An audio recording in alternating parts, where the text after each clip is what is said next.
আসসালামু আলাইকুম রহমতুল্লাহি ওয়া বারাকাতুহু। সবাই কেমন আছেন? আলহামদুলিল্লাহ, আল্লাহর অশেষ রহমতে আমিও ভালো আছি। রাইতে একটা নাম্পা ঘুম দিলাম, নাম্পা ঘুম দিয়ে ঘুমের থেকে উঠলাম। সকালে উঠে দাঁতের আনাচা কানাচে ব্রাশ টাশ করে ভাত টাত পাকাইলাম, পাকানোর পরে রাত্রে কাপড় ভিজাই দিছি, সেগুলো ধুইলাম। ধুয়ে এখন আমি মসজিদ যাওয়ার উদ্দেশ্যে কাপড় টাপড় নাড়ে টাড়ে দিয়ে ইনশাআল্লাহ মসজিদে যাব। তো আশা করি সবাই আলহামদুলিল্লাহ ভালো আছেন, আমিও আল্লাহর অশেষ রহমতে ভালো আছি।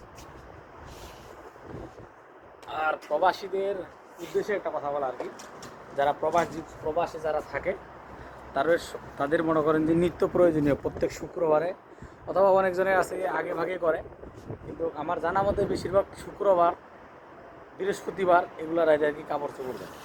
নিজের কাপড় চোপড় তো ধুইতেই হবে, এটা তো বাংলাদেশ না যে বলে আপনার কাপড় চোপড় আপনি বাড়ির ফ্যামিলির বাবা মা বউ অথবা বোন বোন মাও, সাধারণত বোন মা ও বউ এরাই ধোয়াধুয়ি করে।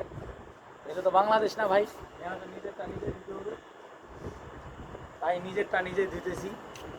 আর সাধারণত একটু কষ্ট মনে হইলেও মাস শেষে যখন একটা স্যালারি পাওয়া যায় বিদেশের বুকে, এটা হলো সবচেয়ে সত্য কথা। যখন এমনিতে অনেক কষ্ট হয়, যে বলে বিদেশ থাকি, বাপ মাও নাই, আত্মীয় স্বজন নেই, কেউ নাই, মাস শেষে যখন একটা সুন্দর একটা স্যালারি পাওয়া যায় তখন খুবই ভালো লাগে, তখন মন ভালো হয়ে যায়, বুঝছেন? আর এই এই মন ভালো থাকার কারণে এই টাকা পরে ফ্যামিলিতে পাঠানো হয়, ফ্যামিলির লোক ভালো থাকে, আমরাও ভালো থাকি। এই মূলত এই কারণে মানুষ বিদেশে থাকে, বিদেশে থাকতে পারে। বাংলাদেশে গেলে এখানে হয়তো বা দৈনিক 1000 টাকা 1500 টাকা ইনকাম করা যায়, বাংলাদেশে গেলে হয়তো 1000 1500 টাকা ইনকাম করা খুব কঠিন হয়। এখানে যেরকম 1000 1500 টাকা ইনকাম করা যায়, বাংলাদেশে গেলে 1000 1500 টাকা কঠিন হয়ে যাবে ইনকাম করা।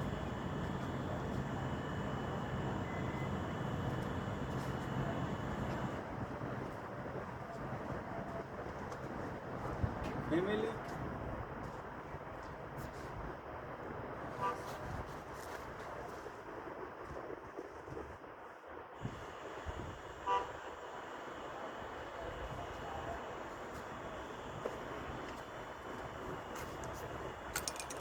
মূলত এই ফ্যামিলিকে ভালো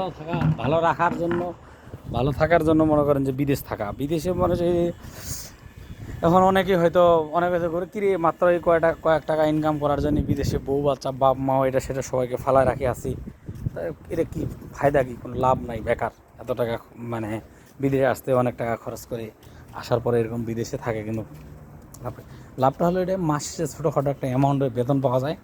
এই বেতনটা যখন আমাদের দেশের যখন বাবা মা স্ত্রী সন্তানের জন্য যখন টাকাটা পাঠানো হয়, তখন একটু ভালো লাগে, যে বলে না মাস শেষে হলে আমি একটা টাকা পাবো, এরকম একটা আশা থাকে। কিন্তু আমরা দেশে থাকেন, যেমন দেশে ছিলাম তখন মনে করেন যে অনেক কাজ, আমি অনেক ধরনের কাজ টাজ আমি করছিলাম, তবে আমি টাকা ইনকাম করতে পারিনি, বাড়িতে সেরকম করে টাকা দিতে পারিনি, ঠিক আছে? এখন মনে করেন যে এদিক থেকে একটু আলহামদুলিল্লাহ আল্লাহর অশেষ রহমতে 2-4 পয়সা ইনকাম করা যায়, এটুকু। এই জন্যই বিদেশ থেকে সবাই দোয়া করবেন, বিদেশের বুকে আসি, দুঃখ কষ্ট সবগুলোই মিলেই মিশে আসি ইনশাআল্লাহ।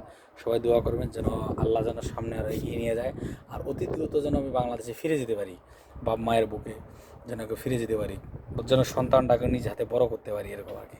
সবাই দোয়া করবেন। ওকে, আসসালামু আলাইকুম।